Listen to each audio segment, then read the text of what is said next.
Hello friends, welcome to my YouTube channel 10th expert classes 0.3 में आप आते हैं। तो चलिए आज का सेशन हम लोग स्टार्ट करते हैं। और आज का सेशन में हम लोग क्या पढ़ने वाले हैं, तो साइंस का हम लोगों ने से कुछ क्वेश्चन करके रखा था। कहाँ तक किए थे, तो क्वेश्चन नंबर 8 तक कर लिए थे। ठीक है, क्वेश्चन नंबर 8 में आप लोगों का क्या था, समीकरण बनाना था।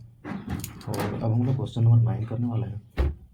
ठीक है, जिसमें आप क्वेश्चन नंबर 9 देखिए, देख सकते हैं यहाँ क्वेश्चन नंबर 9 है। क्वेश्चन नंबर 9 में क्या है दिया है, कोई पदार्थ ले लिया जिसमें एक्स है। एक्स के विलयन का उपयोग सफेदी करने के लिए होता है। पदार्थ एक्स का नाम तथा इसका सूत्र लिखिए। दूसरा में दिया है ऊपर समीकरण 1 में लिखे गए पदार्थ एक्स की जल के साथ अभिक्रिया लिखिए। अब इसका एक्स जो है उसका जल के साथ अभिक्रिया कराना है। तो यहाँ एक्स जो है सफ़ेदी क्या होता है, तो चूना होता है। ठीक है, यहाँ इससे आपको थोड़ा आइडिया लेना है कि सफ़ेदी क्या होता है, तो चूना होता है। इसलिए हम लोग कैल्शियम ऑक्साइड लेंगे। तो जब यहाँ हम लोग कैल्शियम ऑक्साइड लेंगे CaO लेंगे, ठीक है, और प्लस में इसका H2O जल के साथ इसका हम लोग अभिक्रिया करेंगे। तो ये क्या हो जाएगा, इस पर प्लस चार्ज होता है, इस पर नेगेटिव चार्ज होता है, इस पर प्लस होता है, इस पर नेगेटिव होता है। ठीक है, तो यहाँ ये इस तरह ये H होता है और फिर OH होता है। तो ये CaOH का होल 2 बन जाएगा, CaOH का होल 2 बन जाएगा। और फिर यहाँ ये दोनों ऐड हो गया, जल के साथ अभिक्रिया किया और दोनों ये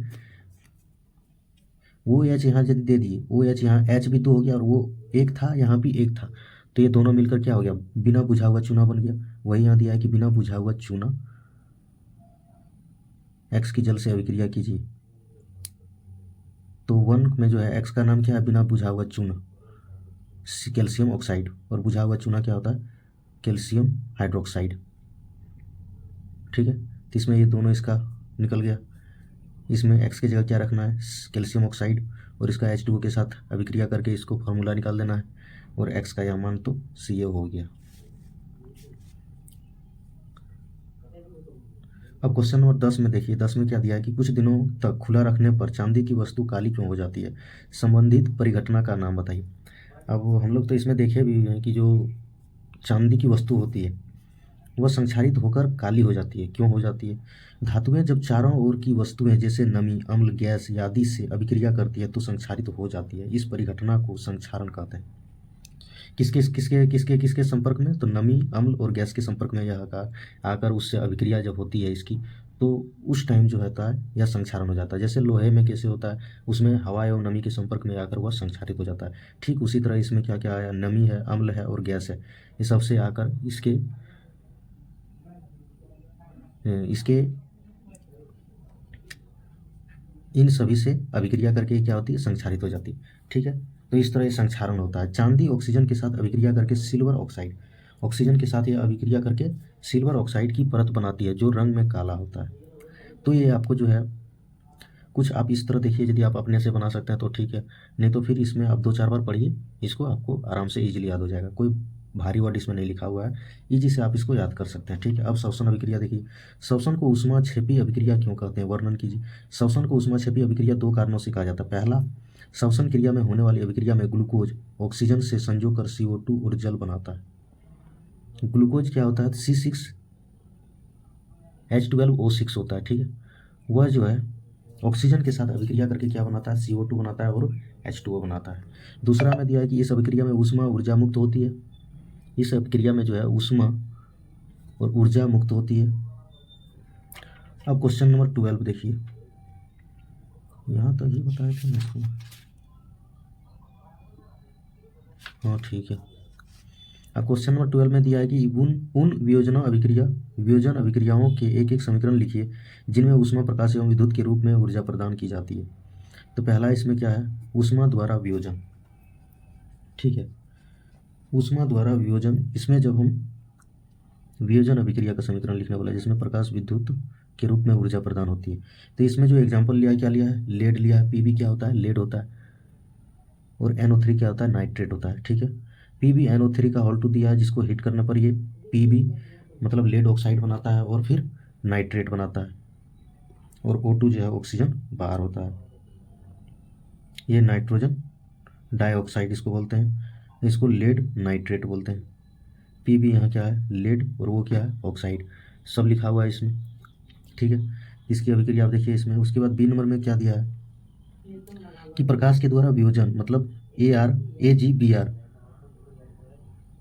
सूर्य के प्रकाश में जब इसको हीट किया जाता है तो ये 2Ag प्लस में Br2 जो है बाहर हो जाता है। यहाँ कैसे बाहर हो जाता है,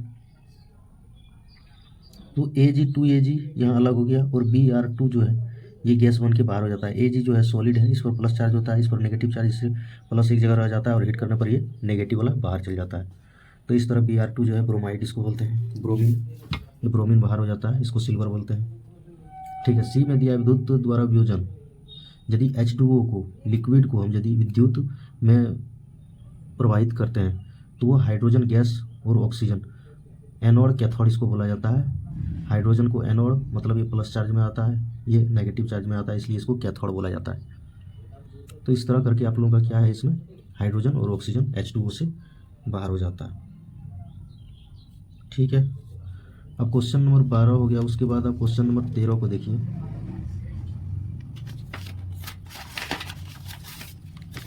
क्वेश्चन नंबर 13 में क्या दिया, विस्थापन एवं द्विविस्थापन अभिक्रिया में क्या अंतर है। विस्थापन एवं द्विविस्थापन अभिक्रिया में क्या अंतर है, तो विस्थापन अभिक्रिया जब अधिक क्रियाशील तत्व कम क्रियाशील तत्वों को उसके यौगिक से विस्थापित करता है तो वह विस्थापन अभिक्रिया कहलाता है। जिसमें जिंक यदि कॉपर क्लोराइड से अभिक्रिया करके इसमें ZnCl2 हो जाएगा, क्योंकि इसमें नेगेटिव होता है Cl, ये पॉजिटिव होता है और यहाँ फिर पॉजिटिव होता है। पॉजिटिव जो है नेगेटिव के पास जाता है तो यहाँ से ये ZnCl2 हो जाएगा और कॉपर क्या होता है, बाहर हो जाता है। मतलब ये कम क्रियाशील धातु होता है और ये दोनों एक साथ मिलके अधिक क्रियाशील धातु बन जाते हैं। ठीक है। तो जिसके कारण ये क्या होगा, ये बाहर हो जाएगा। द्विविस्थापन अभिक्रिया में क्या होगा कि द्विविस्थापन अभिक्रिया में अभिकारकों के बीच आयनों का आदान प्रदान होता है। यहाँ अब आयनों का आदान प्रदान कैसे होगा, तो ये NaCl जो है यहाँ हाइड्रोजन प्लस में Cl माइनस में होगा, यहाँ हाइड्रोक्साइड जो होगा वो माइनस में और ये प्लस में होगा। तो NaCl बाहर हो जाएगा और ये H 2H मिलके एक वो मिलके H2O जो है जल क्या करेगा, यहाँ से ऑक्सीकृत हो जाएगा। ठीक है। इसमें आप लोगों को जो है सबसे पहली बात तो ये सब कुछ द्विविस्थापन अभिक्रिया यदि दिया है, इसमें से आयनों का आदान प्रदान होता है तो इसमें आप कोई भी इस तरह ले सकते हैं, जिसमें जैसे आपको मैं थोड़ा सा बता देता हूँ। इसमें जैसे सोडियम हाइड्रोक्साइड दे दिया, आप पोटासियम हाइड्रोक्साइड भी ले सकते हैं और उसमें HCl डाल दीजिए तो आपका क्या बन जाएगा, यहाँ ये प्लस चार्ज होगा, ये नेगेटिव चार्ज होगा, प्लस चार्ज होगा, नेगेटिव चार्ज होगा, प्लस जो है नेगेटिव चार्ज से अभिक्रिया करके ये जो है क्या बन जाएगा, तो KCl बन जाएगा, पोटासियम क्लोराइड। ठीक है। और यहाँ ये OH और इस H से संपर्क करके ये प्लस में है तो ये H2O क्या हो जाएगा, बाहर हो जाएगा। तो इस तरह करके आप इसको भी ले सकते हैं। दूसरा में जो इसमें कम अभिक्रियाशील धातु है तो यहाँ जिंक की जगह आप कोई भी दूसरा भी ले सकते हैं। ठीक है। यहाँ कॉपर क्लोराइड है, लेकिन एक दो बार लिखिएगा इसको, लिखते लिखते आप लोगों को इसका क्या होगा नहीं होगा वैसे भी समझ में आने लगेगा। ठीक है। बाकी आपको इस तरह करके आप इसको भी हम बता दिए, कारण है आप लोगों को कि एक आप लोगों को रटना है। ठीक है। एक तो आप लोगों को देखना ही पड़ेगा, कोई उपाय है नहीं, तो इसीलिए आप इसको लिखिए या फिर इसको लिखिए, दोनों तो आपके लिए रटने जैसा हो जाएगा। लेकिन आप इसमें इस तरह यदि करके चलते हैं कि हाँ, एक प्लस माइनस करके हम कोई भी वर्ड सोच सकते हैं, कोई भी मतलब तत्व सोच सकते हैं, तब फिर आपके लिए ईजी हो सकता है। ठीक। उसके क्वेश्चन नंबर 14 में यदि देखें हम, इसको समीकरण को संतुलित करना है। ठीक है। तो समीकरण को संतुलित करने वाला जो है हम लोग नेक्स्ट वीडियो में देखेंगे। अभी के लिए इतना ही, मिलते हैं नेक्स्ट वीडियो में। Thank you.